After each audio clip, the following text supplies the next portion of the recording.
Hello! If you're like me and are lucky enough to find one of these NVIDIA cards at MSRP or less, then get ready for an upgrade. But wait, what about the case power? Is it enough? Let's take a look on New Things New Tech.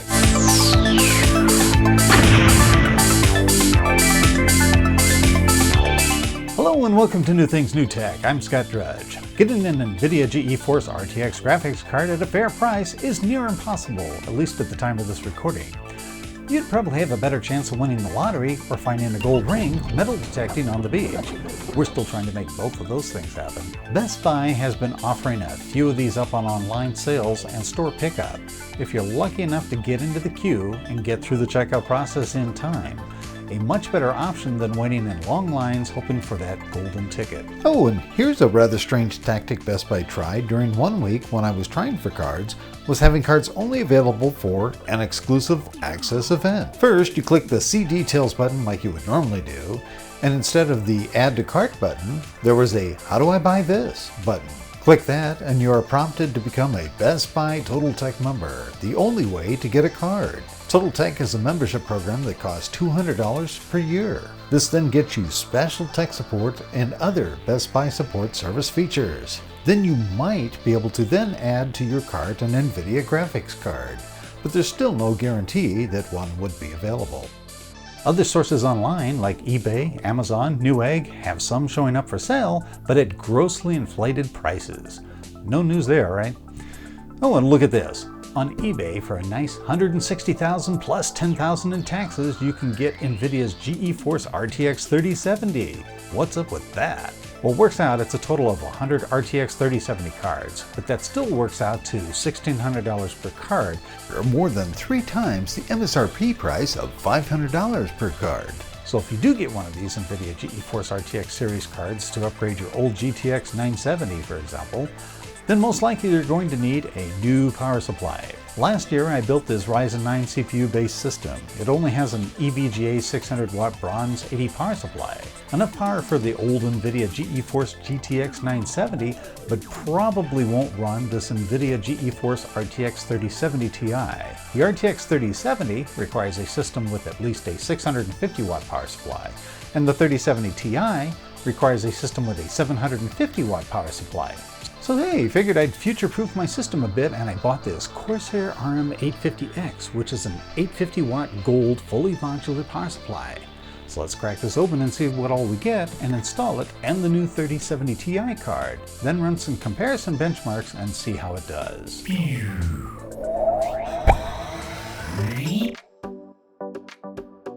In the box is the Corsair RM850x series power supply, which is a fully modular power supply with an 80 plus gold efficient power rating. In the box is a power cable, a bag full of power connectors, and the power supply.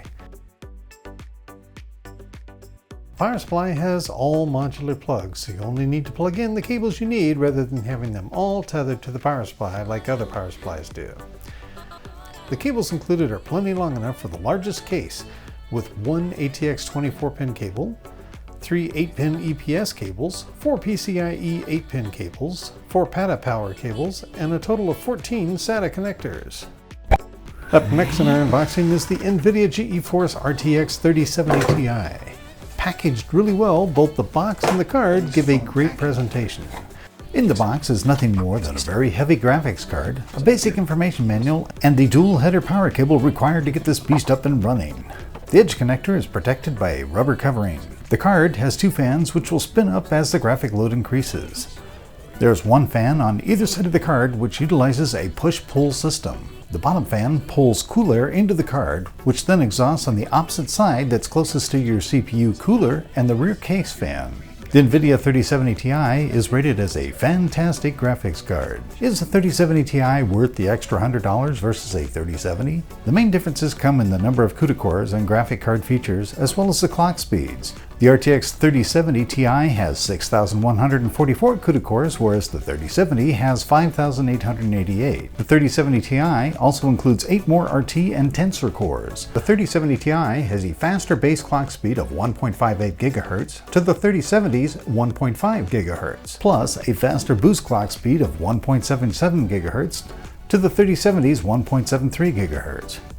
really minor differences, but they do give the card a bit of a performance boost. The best improvement is in the memory, which is GDDR6X, which gives the 3070 Ti a much higher bandwidth on the 256-bit bus.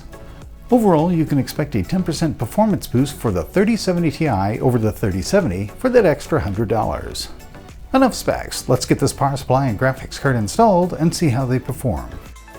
Installation of the power supply is really straightforward. First, we start by ripping out all of the spaghetti wires connected to the motherboard, devices, drives, and video card. Next, we just need to unscrew the 4 screws at the back of the case which hold the EVGA 600B power supply in the case. Slide out the old power supply, remove the sticker from the power main connector, then it's an easy task of dropping in the new RM850X modular power supply. Add the 4 screws through the back of the case into the RM850X to lock it into place. Once that's done, all we need to do is start adding in just the cables needed. Look how much cleaner this one is. Installation of the new RTX 3070 Ti graphics card is up next. We'll start by disconnecting the top GPU power connector and then unscrewing the old EVGA GeForce 970. The old card occupies 2 slots on the back of the case, which will be needed by the replacement RTX 3070 Ti. In its day, the EVGA GeForce 970 was a great little card, but can't handle current day software needs. I'll spend a little time trying to better route some of the cables around the motherboard to make room for the new 3070 Ti and help tidy up the case a bit. The 3070 Ti requires 2 screws to hold the graphics card in place. Next, we'll add 2 PCIe power cables to the top of the graphics card. This card requires a lot of power and won't work unless both cables are connected. We should test before closing the case up, but I'm confident that everything is ready to roll. The 4K monitor, drawing tablets, and external device have all been reconnected to the computer. Everything appears to launch as expected. Since I already have the GeForce software installed for the older 970, I just had the GeForce do a fresh install with the latest drivers for the 3070 Ti. Driver installs from NVIDIA can take a bit to complete.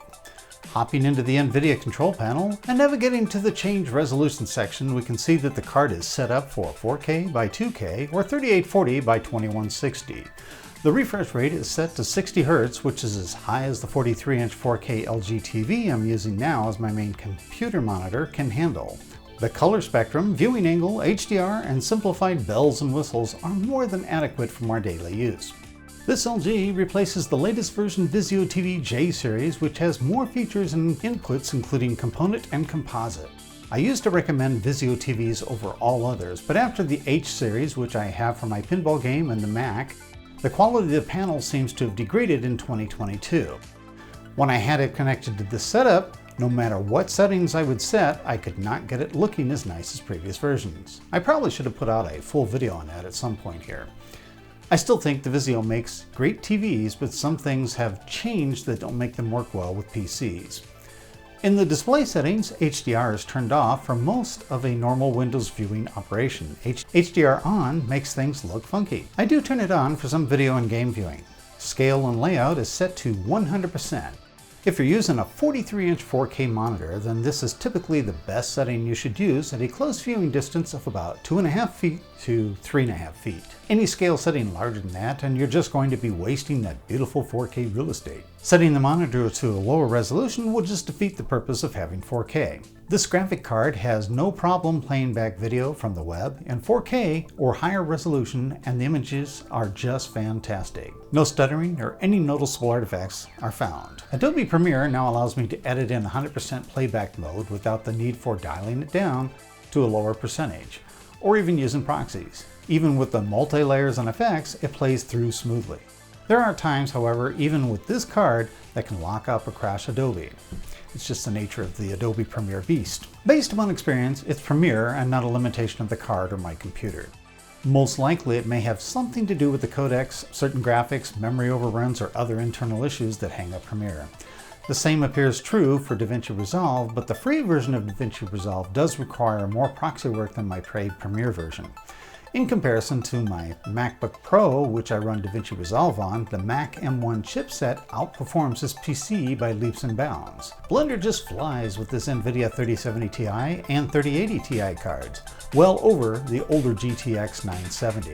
The PC computer is an AMD Ryzen 9, which is a 12-core, 24-thread CPU. I have over 64 gigabytes of memory on this machine, so there's plenty of power for the applications and graphics card to communicate. Haven Benchmarks 4.0 was used to run the old GTX 970 through its paces and compared to the 3070 Ti and the 3080 Ti. As you can see by these results, this card is a beastmaster. I've done some overclocking and MSI performance tuning just for testing. Overall, the card performs well even when tweaked up. For my general use, I tend to leave most of the stock ratings just to avoid any possible crashes in video editing, 3D rendering, video playback, and daily use.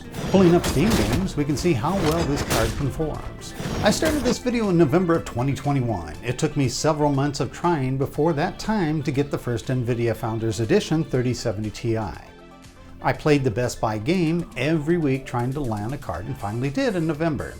I tried for over 5 more months to get a second NVIDIA 30 series card, trying for another 3070 Ti or a 3080. I wanted to get our son Nick a card as well.